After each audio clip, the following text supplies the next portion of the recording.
Granite Finance Business School, High-Tech City, Hyderabad. BCom, BBA, PGDM, MBA. Call 900 Telangana ప్రభుత్వం మరో కీలక నిర్ణయం తీసుకుంది. రైతు భరోసా రెండో విడత విడుదలపైన కీలక అప్డేట్ ఇచ్చింది. సుదీర్ఘ నిరీక్షణ తర్వాత తొలి విడత నిధులు విడుదల చేసిన ప్రభుత్వం రెండో విడత కోసం నిధులు సమీకరిస్తోంది.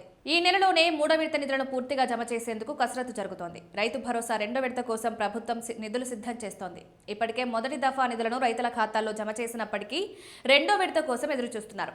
యాసంగి పంటలు చేతికొచ్చే సమయం దగ్గర పడుతుండటంతో సాధ్యమైనంత త్వరగా ఈ నెలలోనే పంపిణీ పూర్తి చేయాలనే ఆలోచనలో ఉన్నారు.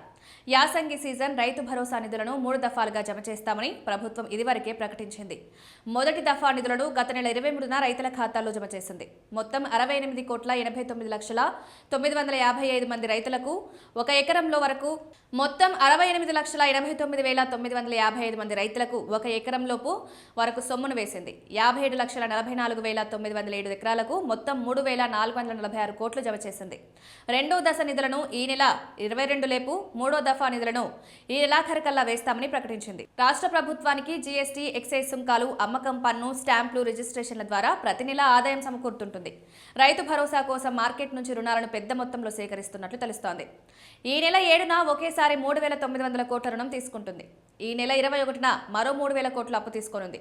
ఇలా మొత్తం 6,900 కోట్లు ఖజానాలో ఉంటాయని తెలుస్తోంది. వాటి నుంచి రెండో దఫా రైతు భరోసాకు కొంతమేర నిధులు బదలాయించే అవకాశాలు తెలిసిందే.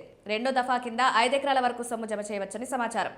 ఇందుకు 3 నుంచి 4,000 కోట్లు అవసరమవుతాయని అంచనా. మూడో దఫాను నెలాఖరులోగా జమ చేసే అవకాశాలున్నాయి. రైతు భరోసా స్కీమ్ను ఒక సీజన్లో అమలు చేయడానికి 9,000 కోట్ల పైగా అవసరం కానుంది.